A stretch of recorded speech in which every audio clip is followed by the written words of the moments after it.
Hello, Bloomers, and thank you for joining us on Vegan Bloomers. I am Luna Bloomer, and because it's Halloween, we have decided to dress up because why not? Get in the spirit. And today, our special star vegan is Yassine. So, welcome, Yassine. Hi, thank you. Hello, everyone.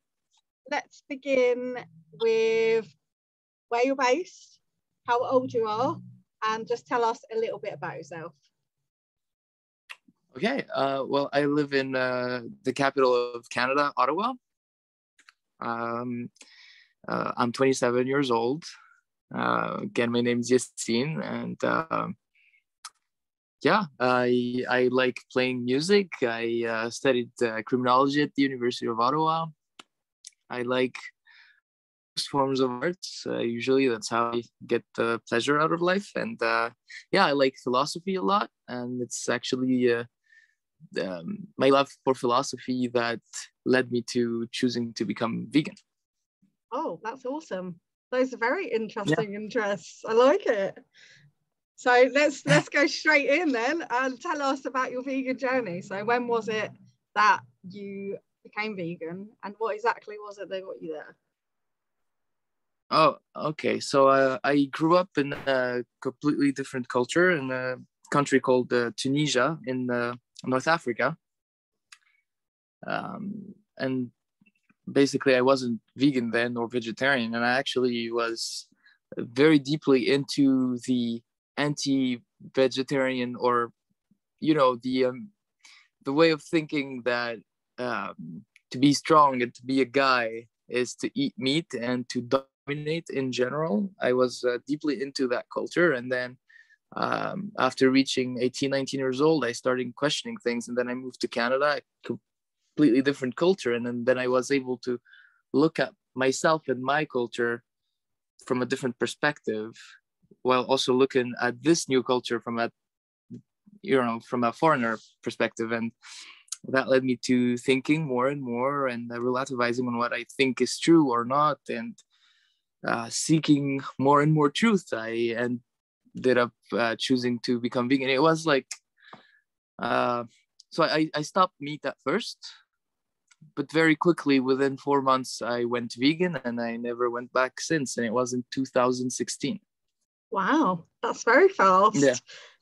Incredible. So was there like when you started questioning things, was there like a bit of a trigger point? Like, did something happen that made you suddenly think, oh, hang on, this is not right? Well, not just one thing, but many things. As I told you, I studied criminology, and while studying criminology, I studied why some people, are very comfortable creating harm. A lot of people are very comfortable with harm, and they live in a reality that helps them to cope with things that they don't want to realize or see, by living in a bubble of illusion, protecting them from things that they would, that would be ugly if they don't want to see themselves as ugly in general and in their actions or whatever. And so they live in this bubble, and it's very hard to pop that bubble, especially when people don't have the courage to do it, or sometimes don't have the opportunity to educate themselves to do it. And yeah, well, basically I always loved animals.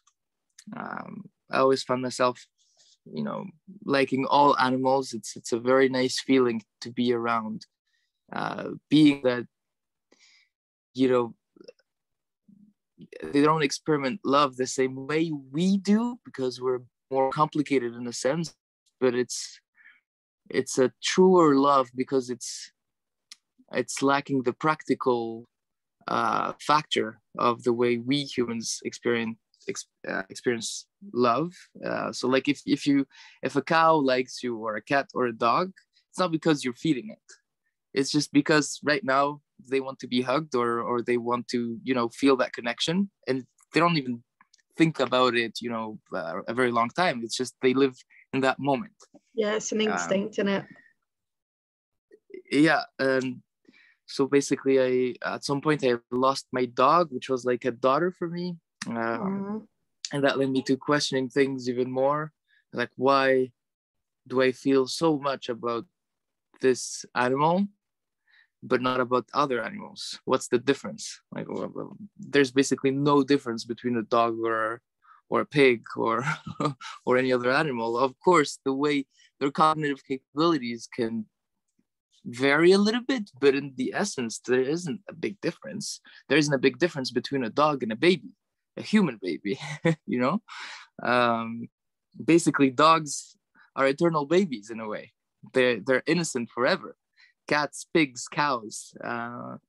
So why did we normalize? Why is it so horrible to kill humans? You know, and we think it's a very bad thing. We all agree that it's something horrible to do, no matter what. But then think animals and living beings that are even more innocent than humans, that never cause could never cause the amount of human could do, that is normalized, and we kill 2 billion of them every single year. I think we kind of lost ourselves somewhere when we normalized killing animals that way. We're in a way killing something inside of us. By treating animals like that, we're normalizing treating every living being that way. I agree completely. So this is deep stuff. I like it. Yeah. So I couldn't go back to, you know, eating flesh and or drinking milk or whatever, like using another living being just my pleasure while I don't need to. So yeah, basically that's why it was so brutal and so fast for me. Of course, I got very depressed realizing what I was doing for so many years, and looking around me in North Africa, we don't eat as much meat. We're more of a especially Tunisia, it's more, people eat a lot of vegetables and fish, and we don't have a lot of dairy. And then coming here, meat is everywhere. North America, it's something crazy for someone that comes from my culture. It's just wow. It's like burgers everywhere, fast foods everywhere. People are just eating all the time things, you know, meat, basically meat and dairy all the time. And those are lives. Like, I know it's a lot. And me being able to see that at that time in this culture made it even worse for me, where I felt like it made me very, very sad and angry at myself for being part of that. So that's why, yeah, I switched. Do you find it difficult to be around meat and dairy now that it's hit you so strongly? I'm not gonna say it's the most comfortable thing. It's been almost 7 years now. Not that comfortable with it, but it's better now. I guess I'm less judgmental on the people. I don't like seeing it. I don't like thinking about it, but I'm trying to not judge, because I try to tell myself, well, it's just that it's not easy for everyone to have the courage to see things the way they are and not what we want them to be. And we were there once. So I yeah. So I tried, because when I'm angry at people, in a way I'm angry at myself, because I was them. Yeah, exactly. So I try to avoid that. And but no, obviously when I'm at a table, I would rather not having meat or dairy when I'm eating with someone, because hey, you're not eating with me all the time, so why do you need you could make an exception for this time, like it's okay. Yep. Basically I started, as I told you, I was studying criminology, and I realized that people that have psychopathy or that have a pathology like narcissism, like real pathological narcissism, or sociopaths, basically see humans the exact same way most humans see animals. But the thing is, we did not see animals like that from the very beginning. We learned to see animals like that, and it was a shock since we were kids. We kids do not want to see animals dying. It was a very big process in order to dissociate, the meat and the dairy from the pain of the animal.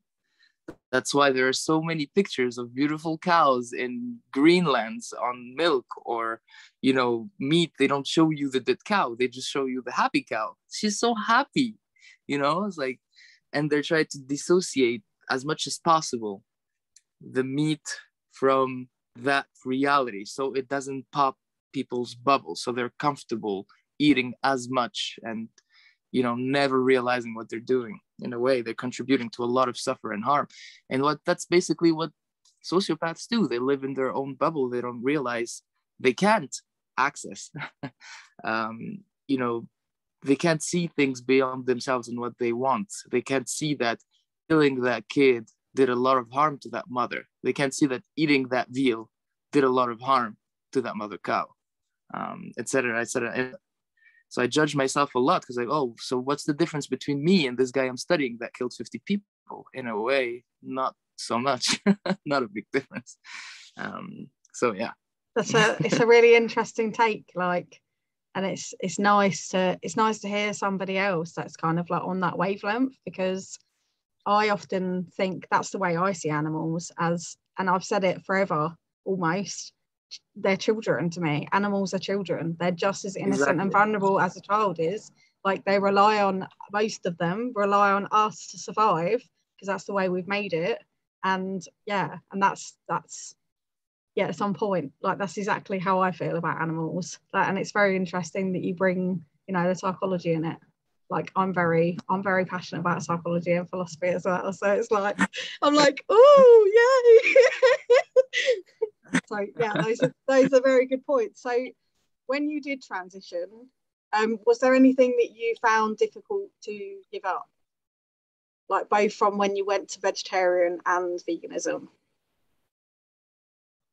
Well, what was hard is to realize how much, the meat for me was pretty easy, because I right away was seeing it as flesh. I would just look at my arm and look at beef or ham or whatever. And it's like, I couldn't do it. It was very subjective. I didn't even have to think about it. I just felt it. It's like, wow, this is meat and it's red because it's blood. Yeah. I couldn't dissociate from that anymore. And, for me, maybe it's also kind of different, because culturally my country is mostly a Muslim country. So people have this celebration where everywhere in the street and above houses, you have people that, on the roof, whenever people don't have a garden or something, or they can't go outside, they once a year, they buy a sheep, they buy it young, they let the sheep grow for 6 months with their kids.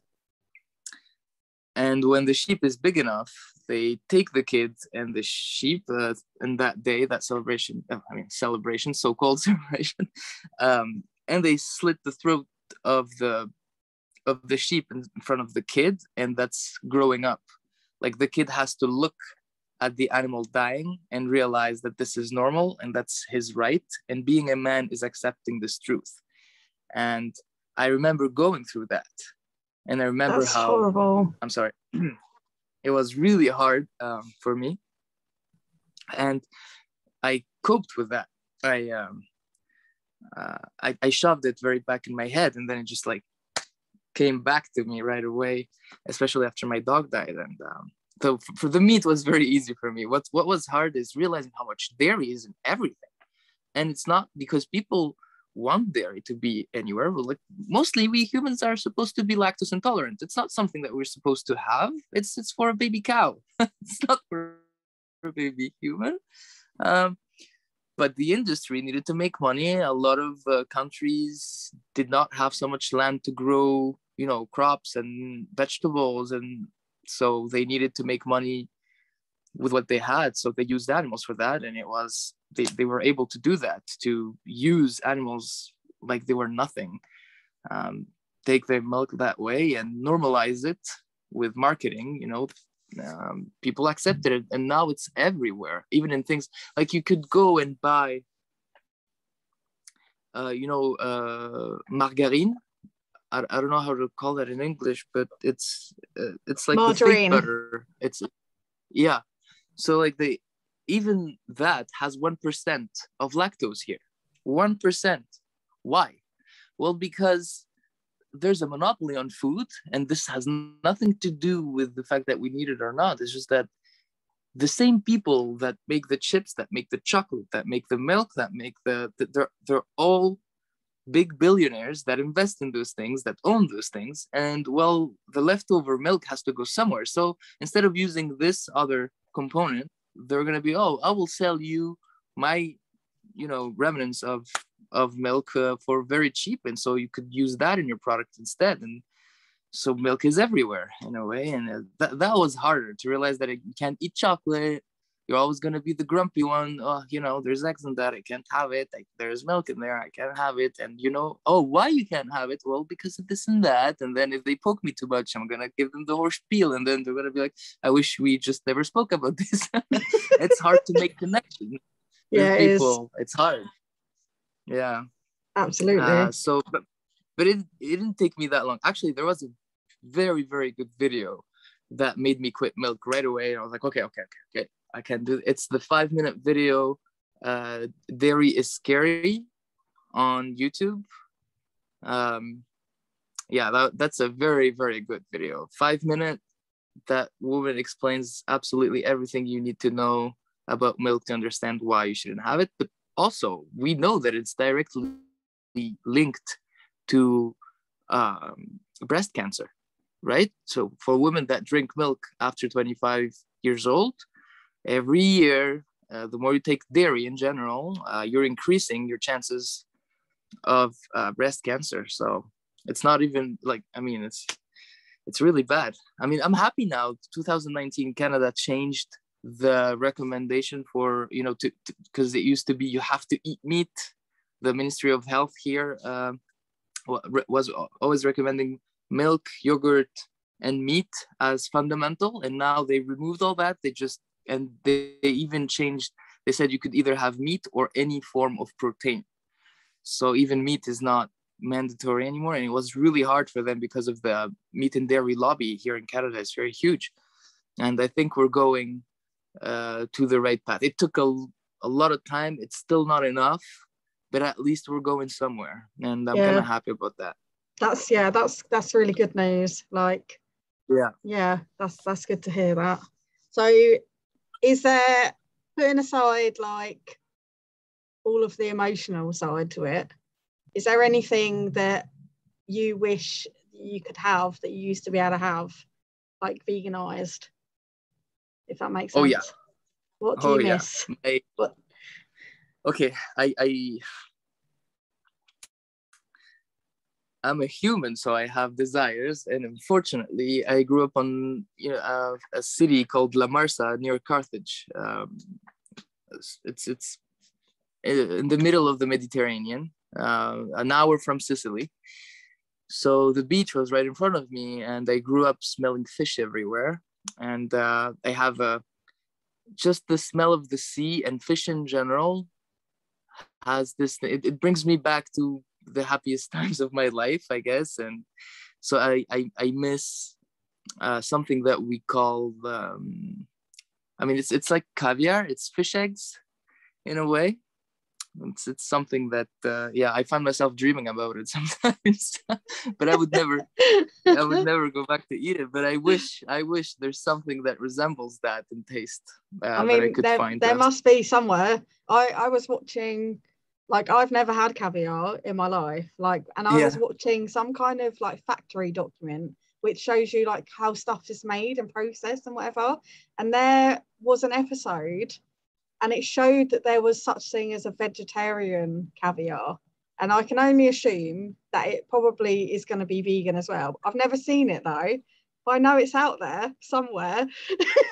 So there's a glimmer of hope for you. Yeah, I'm sure we'll get there. Now in the University of Jerusalem found a way to clone the any type of protein to muscle and actually grow meat in labs. So basically, people could eat actual meat, but without all the hormones in it and without ever needing to kill a living being. They just grow the meat itself in a lab. And I think this is extraordinary. I think this is very, very good.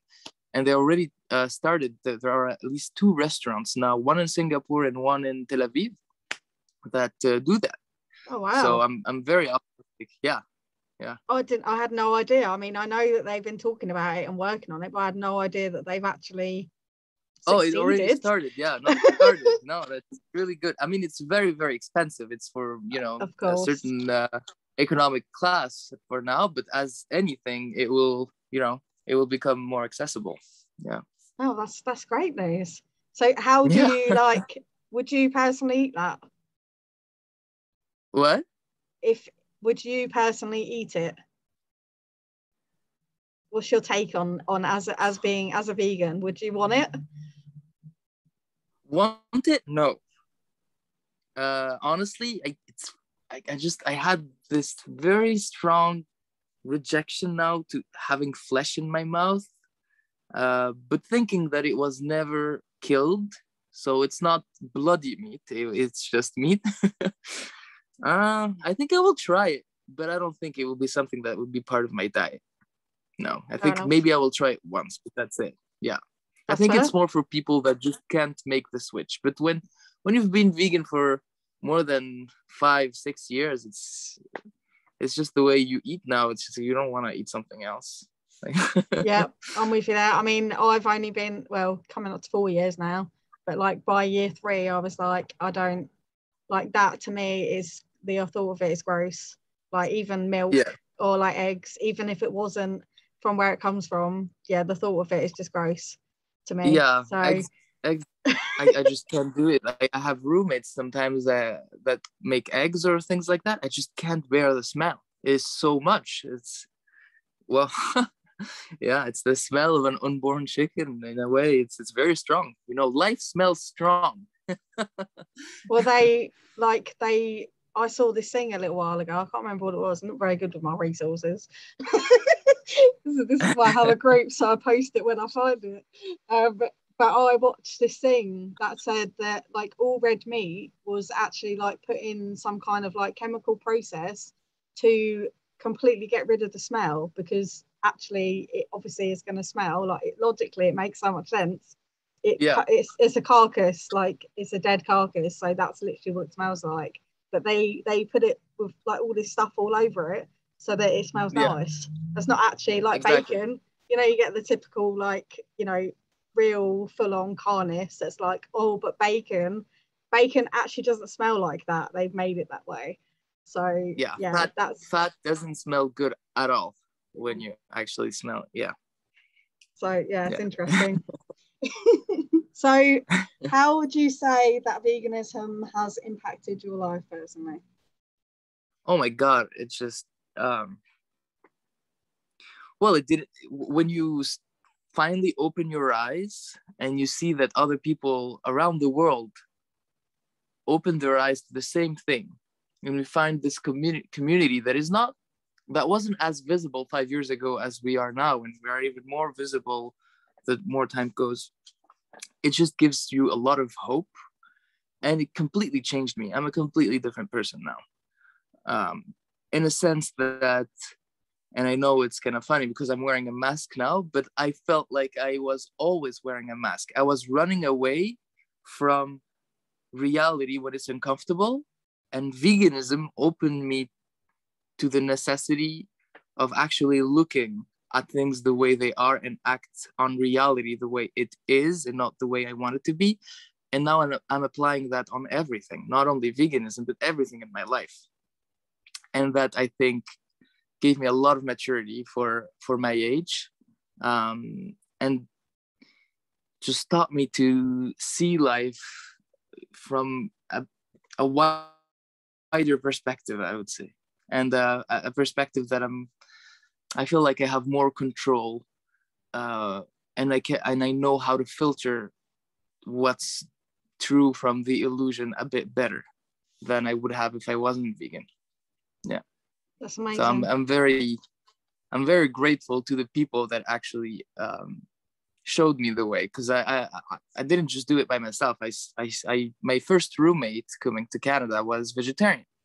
Okay. And we were studying criminology together. And he would often talk to me. I was really interested in my stuff, so I was kind of nerdy about it at the beginning, even more at the end. So we would speak about it, and then sometimes it's like, it's weird that you think this way and you write this way, but then you can't understand vegetarianism. And I was like, what do you mean? How do you link this to that?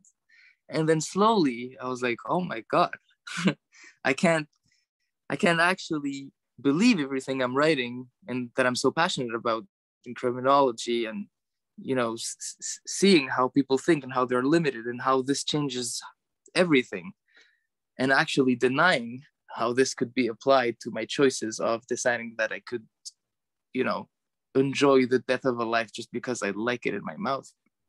And yeah, that helped me to do the first switch. And then I met other people that were just generally so empathetic, so smart, so sensitive.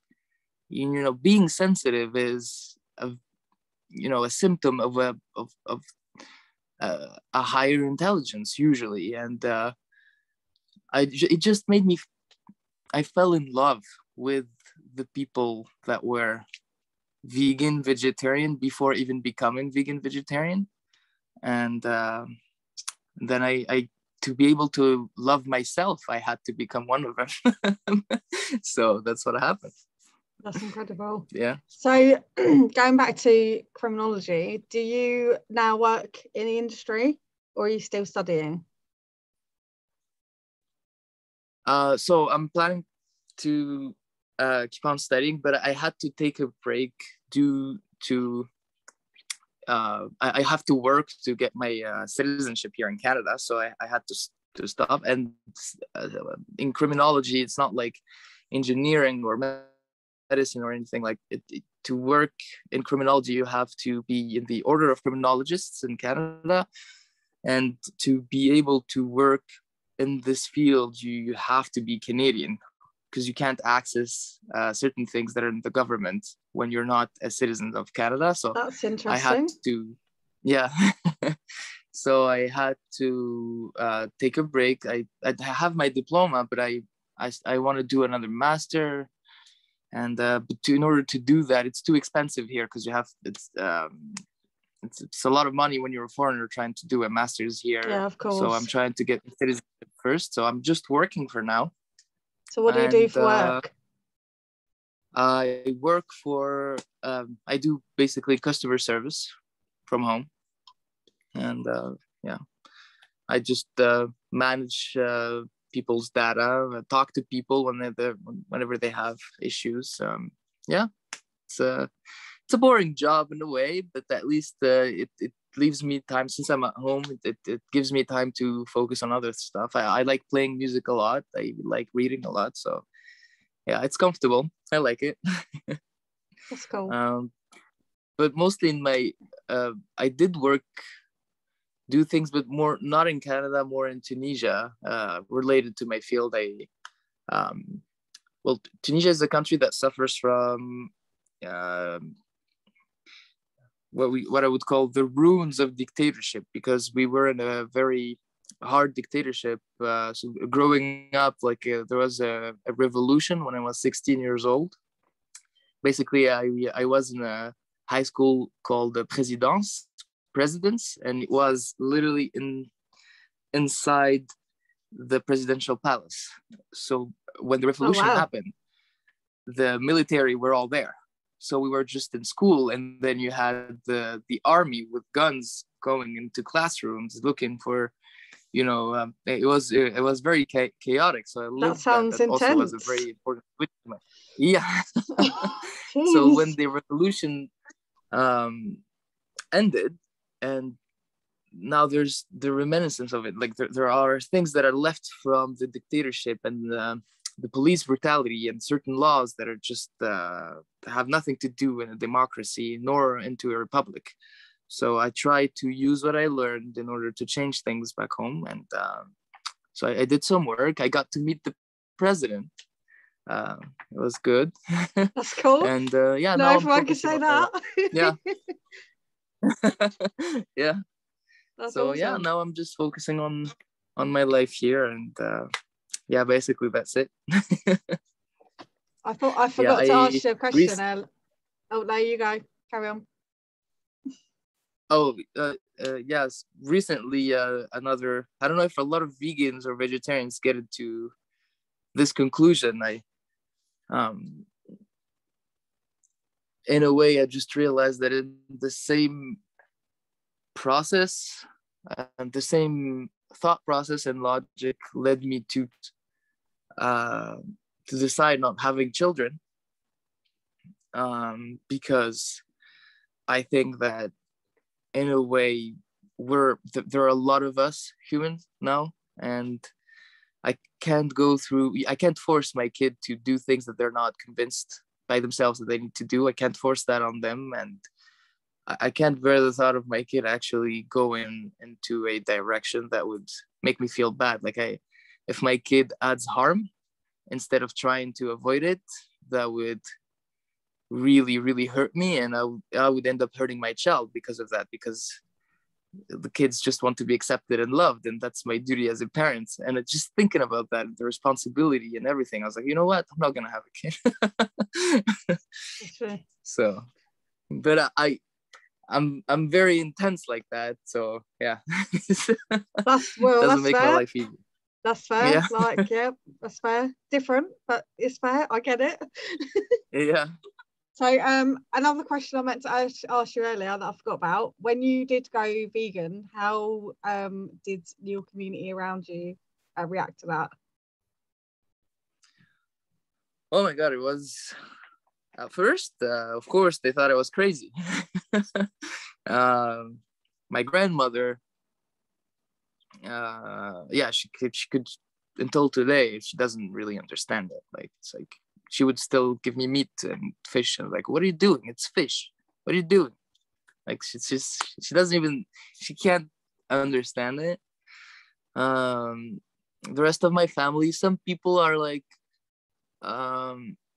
oh yeah, I understand, but it's life is, death is part of life, and there's no life if there's no death, and it's very normal, and that's it. And if we were, the sheep, and there were like wolves, the wolves would eat us, like it wouldn't be a problem. So why would we think differently? We're just like, some people have, they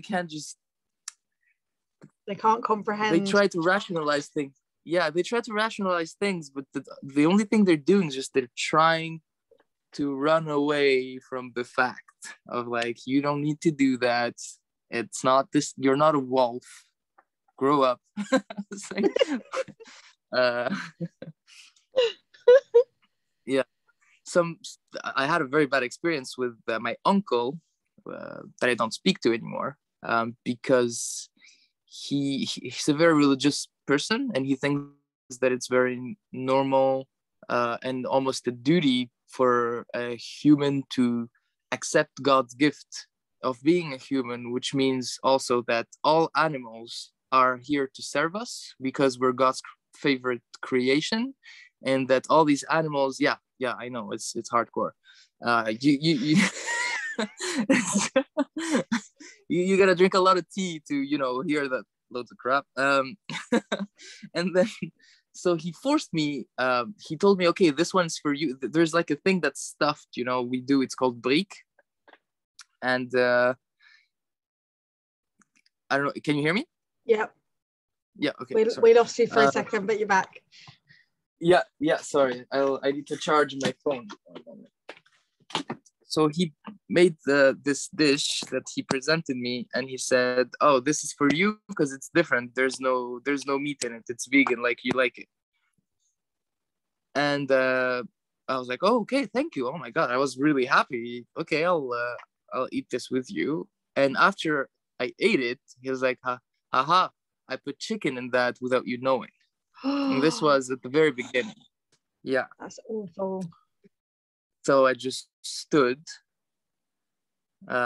looked at my father, said goodbye, and I just that was the last time I ever spoke to him or his family. Well, But good on for the other you for side, standing up for yourself. oh no, man, that was awful. That was Absolutely. really bad. Yeah. So, but from my mother's side, it's kind of better. I mean, my brother is also vegan. Awesome. Is that your and influence? My mom too. Yeah, and my mom too. We basically sat at some point. I came back to Tunisia, and then I explained to them everything. And we went through the whole process, like maybe 3 days talking about this, only talking about this, eating together, and my mom was always understanding. She was like, this is your house, and I want you to feel comfortable here. So no meat. While you're here, me and your brother, in this house, there will not be meat. And I was really happy with that. That's so amazing. And then she realized that she didn't need to eat meat. And then she tried to read about it more and more herself. And basically the next year she was vegan and my brother was vegetarian. And now my brother is vegan and my mom is vegan too. Oh, that's so incredible. Well done, you. Yeah. Pat on the back. Yeah, I'm very happy. We became very, very close because of that, actually. Now we're planning on basically living together. My mom wants to move into Canada and live with me because she also feels like she can't fit in the Tunisian society anymore, partially because of things like this. Yeah. Oh, that's sad, isn't it? Yeah, it made me. It's another gift of veganism. Actually, it made me so close to my mom in a way that I could never think that it could be this close to her, and to my brother too. So it's another level of connection now that we would have never been talking about things like this and going so deep if it wasn't for veganism. Yeah, it's awesome, isn't it? How like the connection is like so big when suddenly someone's on the same page of you, like in this respect. Like I can relate to that actually. So my mum's not vegan, though she has turned pescatarian due to my influence, and she's becoming more and more conscious of milk. And I, for like the first time in my life, feel so comfortable to be myself because I finally feel accepted. Like my mum was like as supportive as she could have been. Like at the beginning, she was not great, but eventually she got used to it and like was okay with it. But it's made me feel much more closer with my mom actually, because she's now not eating animals. And I remember growing up, my mum's in my opinion my influence as to why I even became vegan, because my mum has such a love for animals, and it always boggled my mind why she was not even vegetarian. Like, because she was my influence. Like, I care about animals because of my mum, pretty much. Like, yeah. So when she finally was like, right, okay, I'm not going to eat meat anymore, it was just another level of connection with us. So yeah, I get that. Like, yeah. Incredible. So if I could add something before, because I'm gonna have to go at some point. This was very lovely. I want to thank you again for this. I wanted to add something because culturally veganism is more in the Western world now, and not talking about India, obviously it's part of their culture. Vegetarianism, veganism. I have some friends that are Jain, which is it's kind of like Hinduism, but it's a very specific branch of Hinduism where they don't even eat onions and potatoes because there are there are like very small forms of life that live inside the onion and the potato, and they don't even want to eat that because in their belief,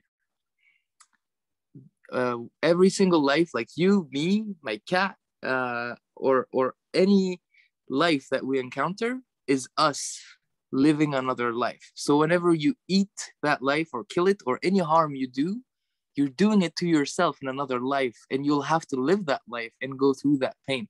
So they are trying to never do any harm to anyone, so they do not have to live that pain when they will be living that life, which is incredible. That is incredible. Yeah. You learn something new every day. I can tell you, I've only got like 3 questions left if you're willing to stay a bit longer. Excuse me? I've only got 3 questions left for you if you're willing to stay a little bit longer. Yeah, of course. Yeah, okay. Right, so on the subject of food, we haven't spoken that much about it. What is your favourite plant-based food right now? My favorite plant-based food, you mean from the from the things that are originally vegan, or the new processed things that we have now? Because there's so much. Either. Wow, it's I really like anything that's made out of eggplants. I love my favorite dish. I could say that my favorite dish would be the Thai stir fry, vegetable Thai stir fry. I really like rice with steamed vegetables. It's just very basic. It's so good. That would be my favorite. Yeah, I would say eggplants and beans mostly. Yeah. Interesting. It's not every day I meet people that like eggplants. Oh, I love eggplants. Yeah. I do too. That's awesome. Next question. I think I know the answer to this already. Have you ever been involved in any activism? Oh yeah. My first years, I was on the cover of the magazine at some point. It was a local magazine in Ottawa because I went in front of a shop that was selling fur, and I kind of made a scandal with a few of my friends. And they basically had to close the thing and call the police, but we left early enough, and the police wasn't brutal with us or anything. And we laid on the ground in front of the shop to simulate kind of the lives that they are taking and that they are selling. You know, like, who needs fur today? Like, honestly, there's like, it's just like countries like, you know, Scandinavian countries don't even sell fur anymore, and it's part of their culture. So in North America, it doesn't make sense at all. I know Canada is cold, but man, I never wear fur here. Even before becoming vegetarian or vegan, for me, it was insane to you know, kill an animal like that. It was so brutal, you know. PETA did a lot of work to show that to the world. Actually, I love PETA for that. I know a lot of people think a lot of things about PETA. It's kind of controversial, but I like to give to Caesar what belongs to Caesar. They did an amazing job in what they did right. You know, they made it public, and they gave a voice and empowered the movement a lot. So you got to give them that. So yeah, basically it was for that.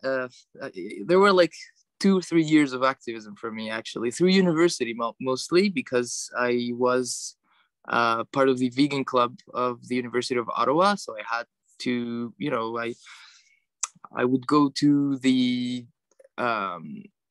there's like a restaurant, the university restaurant, and people just pay like $15 and then they eat whatever they want for 3 hours. And I would stand in front of the milk and the meat and just like tell people, hey, you know, there's like almond milk right here. And, you know, like, you see this happy cow? She's not that happy. And like doing things like that, it got me in trouble a little bit. But it was fun. It was fun. I would go in the streets and shout, you know, whenever there's anything. I would go in the climate strikes mostly, because that's also something very important to me. Like, even if you don't care about other lives, even if ethically you're so good at, you know, hiding that truth, well, you can't ignore climate change, and you can't ignore that what we're doing to cows is basically 40% of the problem. Just the way we, eat cows, and only cows. We're not talking about any other animal. 40% of methane is due to the way we produce meat, bovine meat, the cow meat. So there's basically, ethically, there's nowhere to run from it. Scientifically, there's nowhere to run from it. But people are so good in keeping a bubble of illusion. It's crazy. It's really, yeah.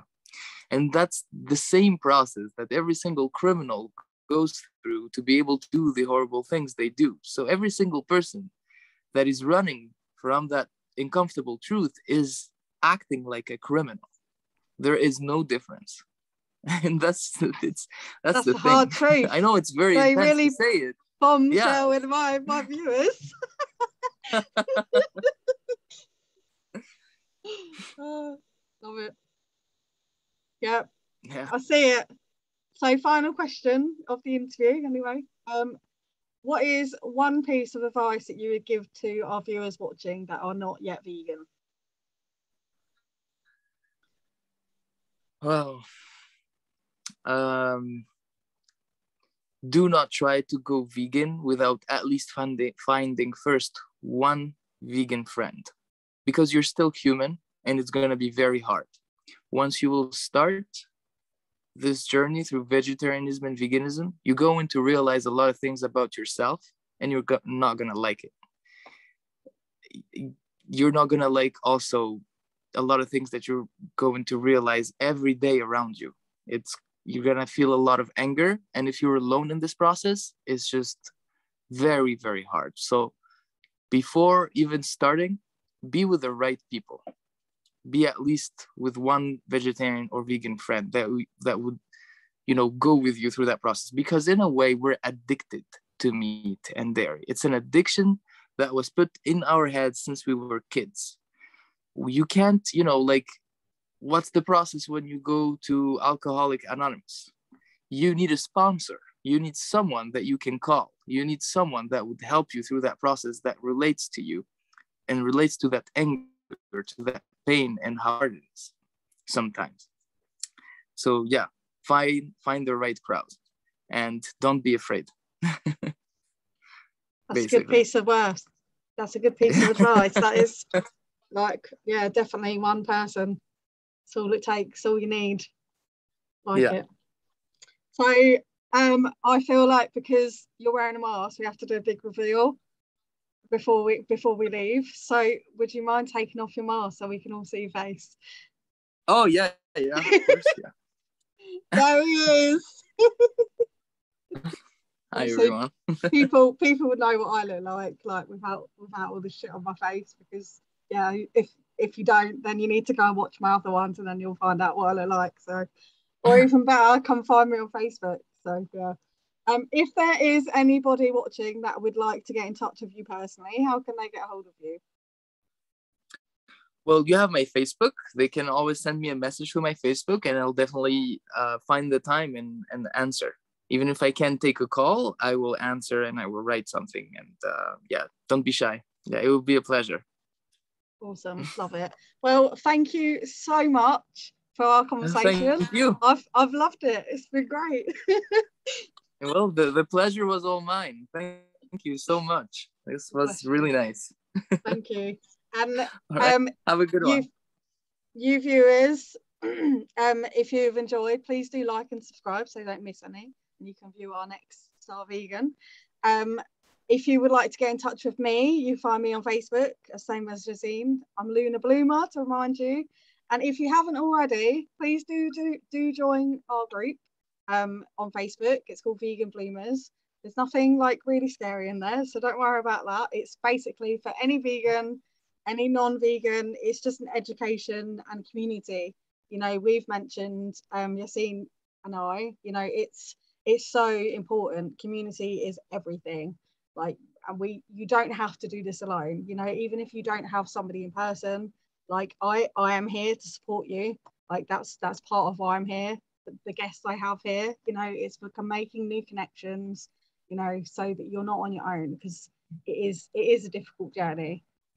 It's great, but it can also be very hard. So yeah, please do come and join us. And if you are vegan already and you would like to be my next star guest, please do get in touch with me. I'm on Facebook, or you can email me on veganbloomers@gmail.com. And thank you all for watching, and thank you again, Asim, for joining us. It was a pleasure. Bye-bye. Much love.